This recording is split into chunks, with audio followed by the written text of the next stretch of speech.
سبيلي أدعو إلى الله على بصيرة أنا ومن اتبعني وسبحان الله وما أنا من المشركين.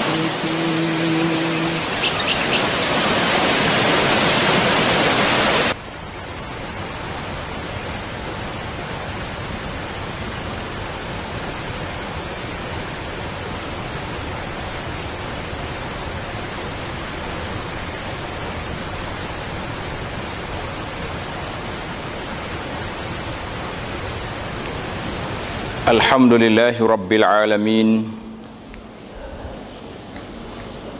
Ar-Rahmanir Rahim, Maliki Yawmiddin.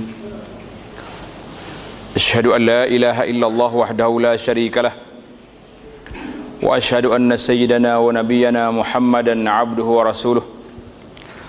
Allahumma salli wa sallim wa barik ala abdika wa rasulika Muhammad wa ala alihi wa sahbihi wa man sar ala nahdihi wa ihtada bihadihi ila yaumiddin, amma ba'd. Yang dihormati pengurusi majelis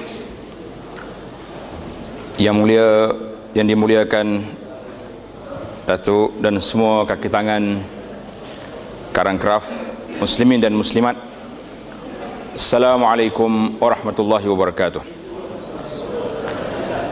Alhamdulillah, kita bersyukur kepada Allah Azza wa Jalla kerana pada petang ini dengan takdir Allah Azza wa Jalla dapat ana sampai ke Karangkraf ini dan dapat bersama dengan para jemaah di surau ataupun masjid kita ini, serta diberi kesempatan untuk melihat kerja-kerja yang telah dibuat, contohnya yang sangat menarik Al-Quran ini, The Amazing Quran, yang mengingatkan kita kepada satu tulisan tentang Al-Quran ini yang ditulis oleh Gary Miller, yang diupah oleh ataupun diberi tugas oleh kerajaan Kanada untuk mencari kelemahan Al-Quran, yang akhirnya dia yang beriman dengan Al-Quran. Itulah Al-Quran yang ada pada kita, merupakan al-mu'jizatul khalidah, mu'jizat yang kekal abadi sampai hari kiamat. Allah SWT beri kepada para anbiya alat-alat untuk menguatkan, menyokong dakwah masing-masing, dan setiap Nabi ada saja kelebihan tersendiri. Nabi Allah Musa AS dengan tongkat saktinya, Nabi Nuh dengan bahteranya, dan semua para anbiya ada mukjizat yang pelik. Tetapi semua cerita-cerita itu telah berakhir dengan wafatnya para anbiya alaihimussalatu wassalam. Cuma orang duk buat cerita, bila nak jual kayu kokar kak, duk kait dengan tongkat Nabi Musa lah, bahtera Nabi Nuh lah. Kemuncak kepada pembohongan dia sampai peringkat tasbih Nabi pun kayu kokar juga. Itu dia panggil kemuncak. Arab kata qimmatun fil kadhib, maknanya kemuncak dalam pembohongan bila dia kata tasbih Nabi. Kita hari ini para penulis, petugas-petugas yang duduk di bidang penulisan ilmu ini, kadang-kadang tak perlu cari dalil pun. Benda yang wadih, yang jelas jumpa dengan kita bahawa benda ni memang tidak boleh diterima dari sudut fakta yang ada depan kita, cukup. Cuma kehebatan ilmu kita ni kadang-kadang kita yakin tak yakin. Apa yang kita kata yakin tak yakin, kita tahu dah hari kiamat tu bila akan berlaku, iaitulah pada hari Jumaat. Cuma tarikhnya Allah Ta'ala sebut dalam Quran, la ya'lamuha illallah, tak ada siapa tahu kecuali Allah. Tapi kenapa bila orang kafir, orang putih mari tulis kiamat berlaku 2012, apa yang kita duk sibuk-sibuk tanya ustaz, betul ke buku ni? Tak payah betul lah, akak campur aja. Mana siapa tahu tarikh.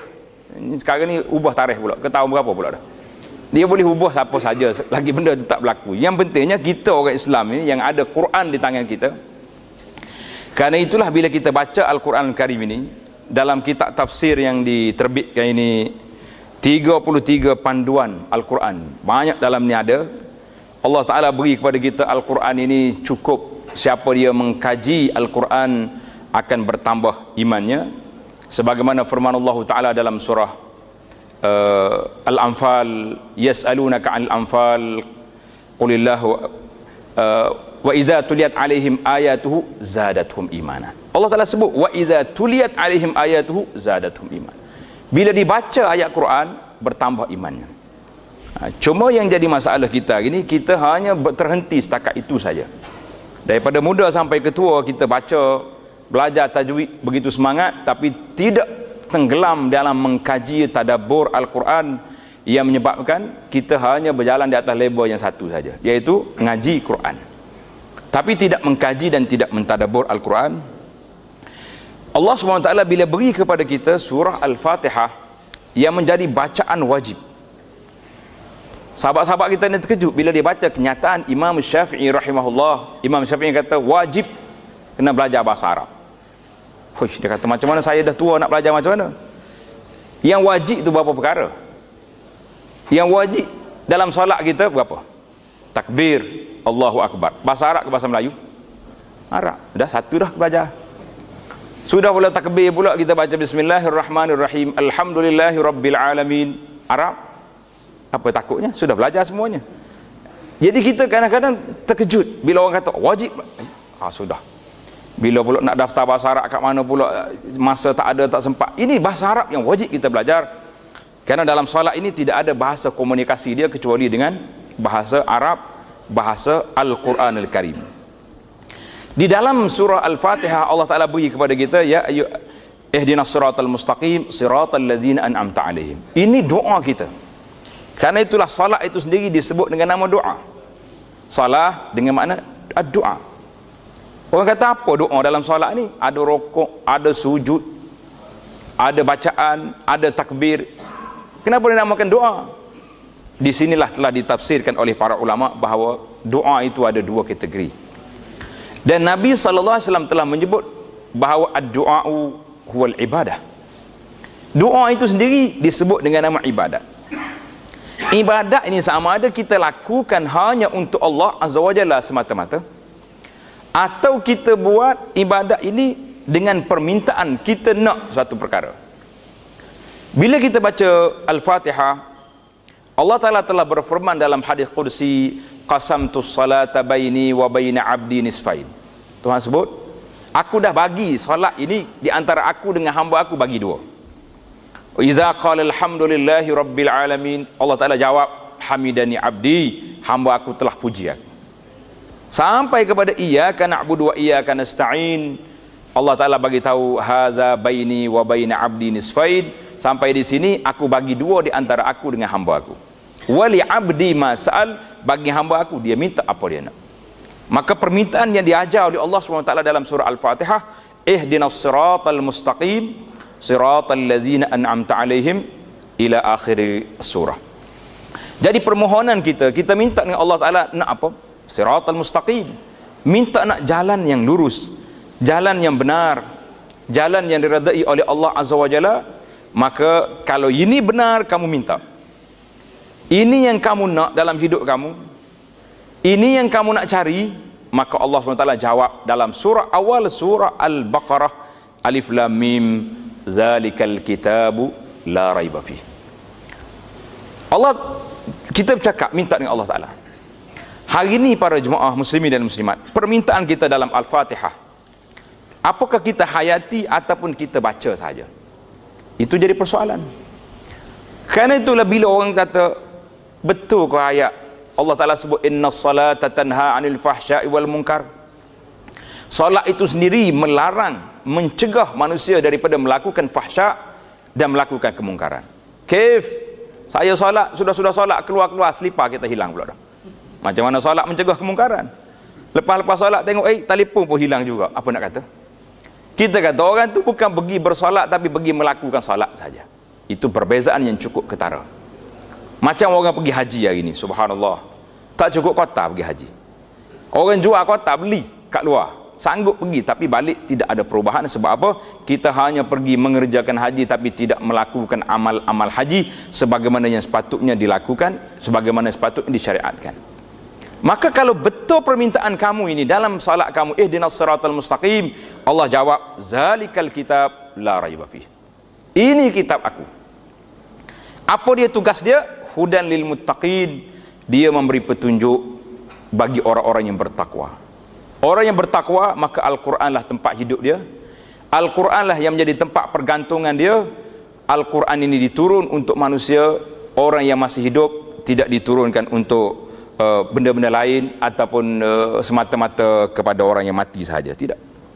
Tapi mungkin di zaman kita ini macam Quran ini turun kepada orang lain.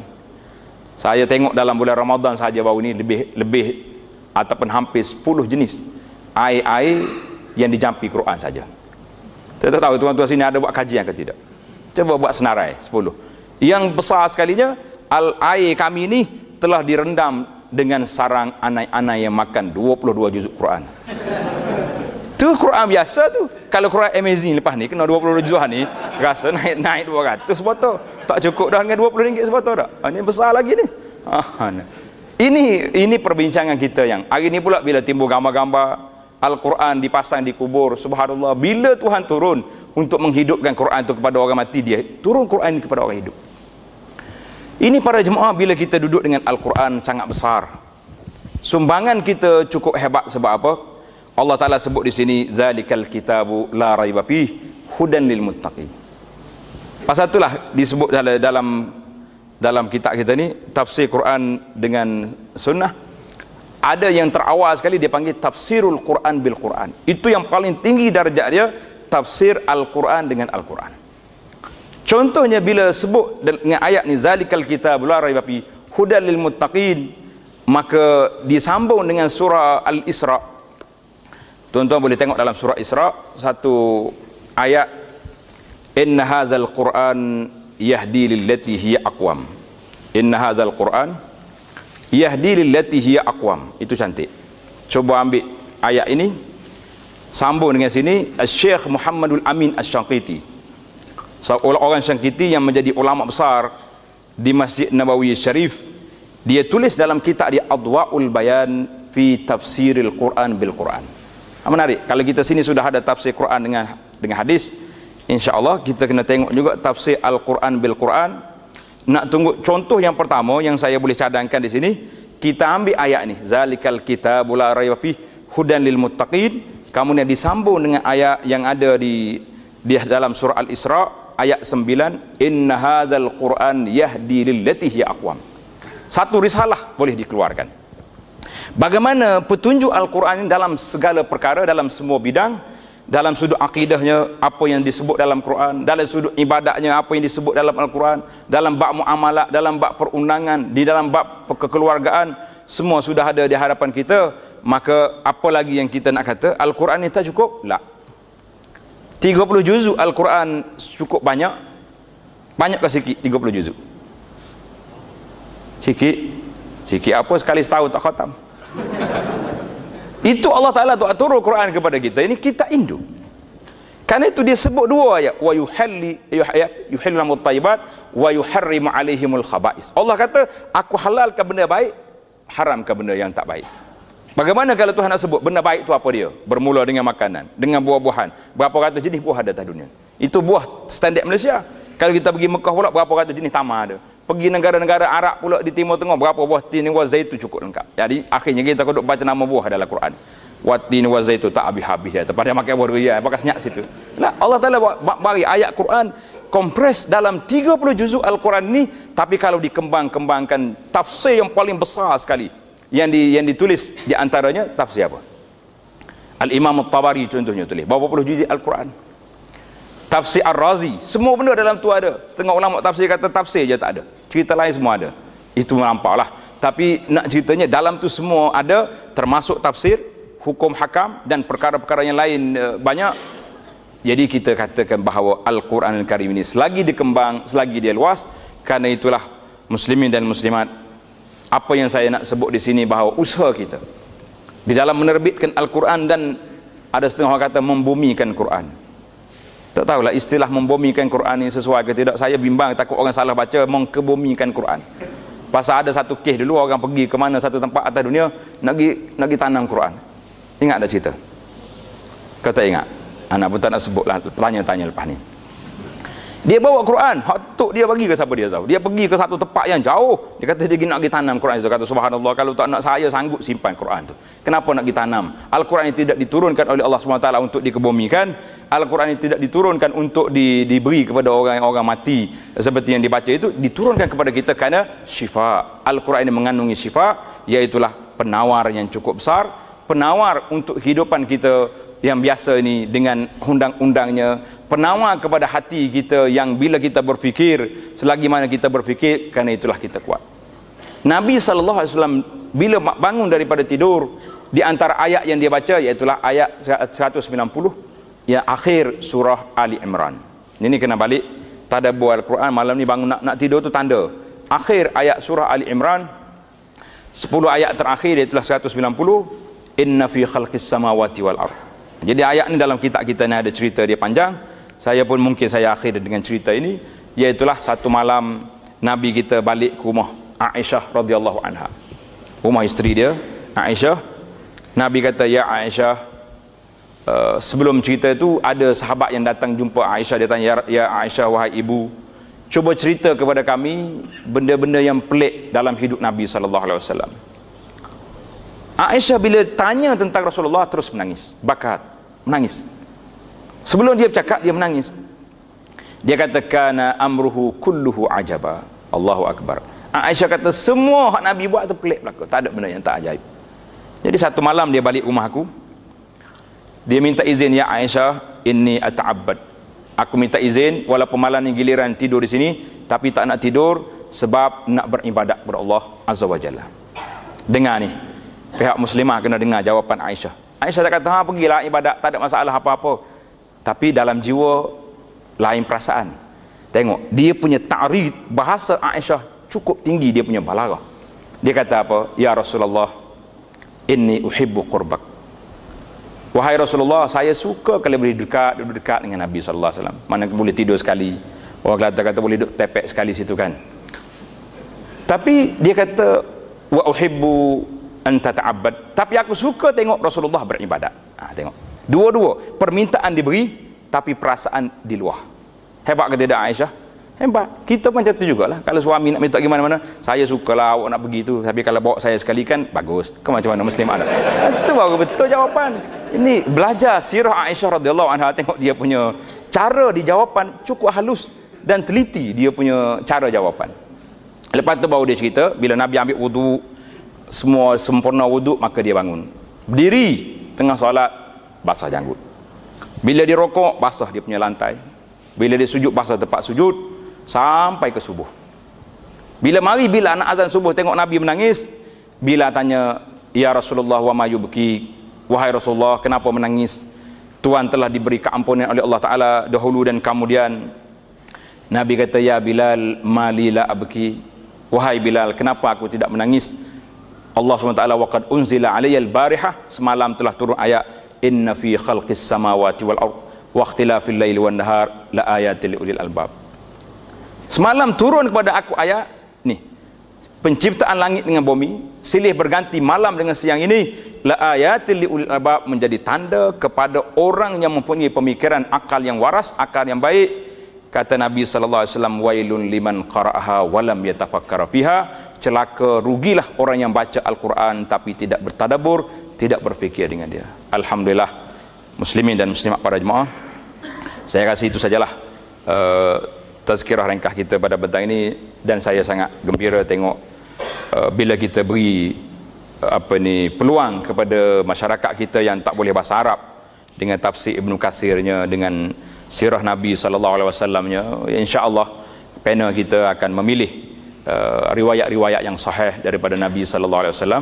Kerana masyarakat dalam tafsir kita ni banyak masuk cerita-cerita Israiliyat, cerita-cerita yang dimasukkan yang bukan asalnya daripada tafsir, maka yang menyebabkan banyak cerita yang ajaib dalam yang tak pernah sabar. Orang dengar pun pelik. Satu buku yang diterjemahkan oleh pihak JAKIM, tajuk dia Israiliyat dalam tafsir. Buku ini membantu kita untuk memahami cerita-cerita tafsir. Mudah-mudahan yang sedikit ini ada manfaatnya untuk kita, insya-Allah. Sekian, aqulu qawli hadza, wassalamualaikum warahmatullahi wabarakatuh.